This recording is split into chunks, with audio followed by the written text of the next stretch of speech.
my life before the A-list program was like I was working a ton of like just random stuff, a lot of like small indie stuff, but it just didn't feel like it was going anywhere. And so my main focus was like get as good as possible at everything. And so like I studied like a ton of cinematography, a ton of editing, visual effects, audio, and honestly, I can do it all.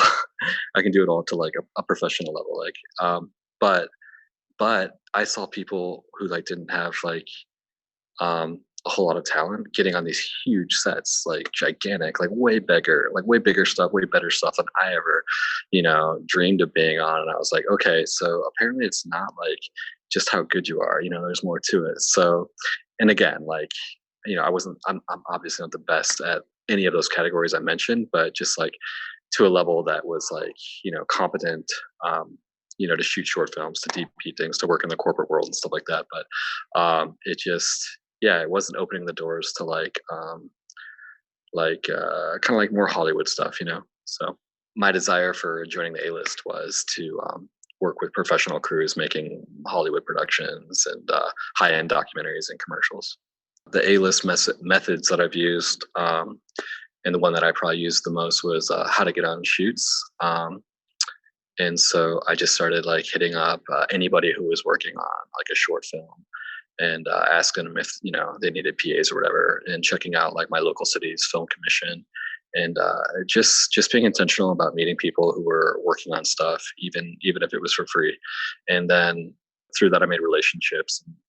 They were able to get me on sets. I got my first feature film out of a relationship I met on a free short film. Since starting the A-list program with Friends in Film, I've worked a lot for the History Channel, a lot for Investigative Discovery, a lot of indie shorts that were paid, one indie feature, which was definitely a highlight of my career. I always wanted to work on a feature film, and I got to work with the cameras I always wanted to get my hands on, which is like Red Epics and Red Dragon, stuff like that. But yeah, I got to first AC for a feature. Today I'm working on a commercial for Indeed, and we're at Robert Rodriguez's studio, Troublemaker Studios in Austin, and it's super cool. I was just walking around the set of Alita, and they built it out of like wood and foam and concrete and stuff. Things that I always wondered, like what's green screen and what's set. So it was pretty fun to go explore some of that.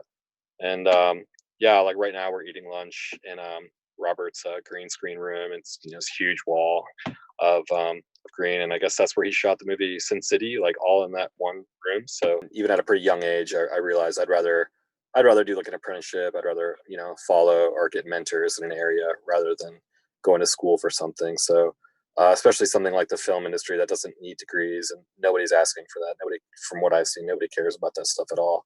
I've met people with masters and film degrees, and they shoot weddings, So again, nothing wrong with that. It pays good money, but it's definitely not my goal and agenda. So somebody looking to go into the A-list Friends in Film program, I'd tell them, if you want to be working on things and getting paid to learn, it's a great resource to find those small niche things that make a big difference.